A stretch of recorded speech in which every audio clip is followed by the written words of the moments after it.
Hello and welcome to another session of English with RJ and today's session is about reading comprehension. अब आप सोच रहे होंगे reading comprehension से मुझे बेनिफिट क्या होगा, मैं ये क्यों पढ़ूं? सो इससे तीन बेनिफिट्स आपको होंगे. पहला, आपका वोकैबुलरी बेटर होगा, आपका शब्दकोश बढ़ेगा जो कि बहुत ज़्यादा रिक्वायर्ड है अगर आप फ्लुएंट इंग्लिश बोलना चाहते हैं तो. उसके बाद दूसरा बेनिफिट आपको होगा, आपका इंग्लिश ग्रामर का अंडरस्टैंडिंग बेटर होगा बिकॉज आपको पता चलेगा कहाँ कौन सा टेंस यूज़ हो रहा है, आर्टिकल कब यूज़ होता है, एडवर्ब, एडजेक्टिव, नाउन ये कौन से टाइप के हैं और कहाँ यूज़ हो रहे हैं.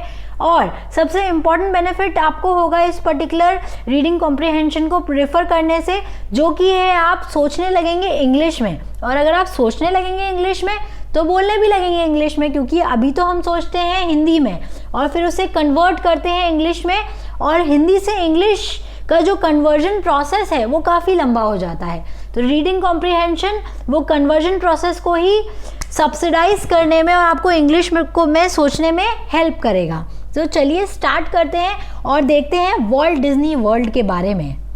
Walt Disney world is a company that runs theme park around the world. तो वॉल्ट डिज्नी वर्ल्ड एक कंपनी है जो थीम पार्क रन करती है पूरी दुनिया में. Many parks had to close because of the corona virus.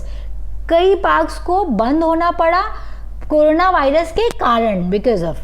Now अब the situation is getting better.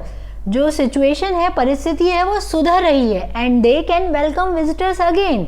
और वो विजिटर्स को फिर से वेलकम कर सकते हैं. अभी इस पर्टिकुलर पैरा में आपको आइडेंटिफाई करना है वॉल्ट डिज्नी वर्ल्ड कौन से टाइप का नाउन है. साथ ही साथ आपको ये भी बताना है कि the situation is getting better ये कौन से टाइप का टेंस है. आगे बढ़ते हैं, देखते हैं क्या बोल रहे हैं ये. The company started to reopen its Disney shopping and entertainment centre in Orlando Florida. तो कंपनी ने अपने जो डिज्नी के शॉपिंग सेंटर हैं और एंटरटेनमेंट सेंटर हैं ऑरलैंडो फ्लोरिडा में, उन्हें ओपन करना स्टार्ट कर दिया है. अभी देखेंगे ये ऑरलैंडो फ्लोरिडा क्या है. ऑरलैंडो एक यूएस में एक सिटी है जो कि फ्लोरिडा स्टेट में है. हाउएवर, यद्यपि it is necessary to control the situation to stop the spread of corona virus. ये बहुत इंपॉर्टेंट है सिचुएशन को कंट्रोल करना, स्टॉप करने के लिए कोरोना वायरस के स्प्रेड को. दिस मीन्स दैट, इसका मतलब यह है कि that all guest and employees must where face mask. जो सारे के सारे गेस्ट मतलब जो विजिटर आ रहे हैं एंड एम्प्लॉयज जो वहाँ पे काम करते हैं, लोग जिन्हें एम्प्लॉय बोलते हैं, मस्ट. यहाँ पे मस्ट क्या बता रहा है कि ये करना ही है. इस मॉडल का यूज़ हम आगे की क्लास में पढ़ेंगे. अभी आपको ये बस ध्यान रखना है जब भी किसी सेंटेंस में मस्ट आता है मतलब वो बताता है ये काम होना ही चाहिए. So this means that all guest and employees must where face mask. मतलब सारे गेस्ट और एम्प्लॉयज को फेस मास्क पहनना है. And every person must undergo a body temperature screening. और सारे के सारे लोगों को बॉडी टेम्परेचर स्क्रीनिंग कराना है. इस पर्टिकुलर में आपको बताना है कि द कंपनी के आगे द आर्टिकल क्यों यूज हुआ है, इसका रीजन आपको बताना है. Throughout the parks there will be more places where people can wash their hands. अभी पूरे के पूरे सब जगहों पे पार्क में क्या होगा, और काफ़ी सारी ऐसी जगहें होंगी जहाँ पे लोग अपने हाथ धो सकते हैं. their hand, THEIR, उनके खुद के हाथ. Organizers temporarily cancel large events such as parades and shows. तो ये जो ऑर्गेनाइजर्स हैं, किसके ऑर्गेनाइजर, डिज्नी लैंड के जो ऑर्गेनाइजर्स हैं, उन्होंने अभी टेम्परेली मतलब सिर्फ टेम्परेरी फेज के लिए, कुछ समय के लिए जो लार्ज इवेंट्स हैं वो कैंसिल कर दिए हैं. कौन कौन सी, सच एज बता रहा है कि वो कौन कौन सी इवेंट्स है, जैसे परेड है, शोज हैं. हम हिंदी में बोलते हैं ना जैसे कि, तो वैसे ही इंग्लिश में बोलते हैं such as, parades and shows. Some theme parks in Florida, कुछ थीम पार्क्स फ्लोरिडा में सच एज जैसे कि Sea World Orlando and Legoland Florida will start to reopen this month. तो जो सीलैंड ऑरलैंडो है एंड लेगोलैंड फ्लोरिडा है, ये start वापस से ओपन होने लगेगा इस मंथ में. The magic kingdom and animal kingdom will reopen next month.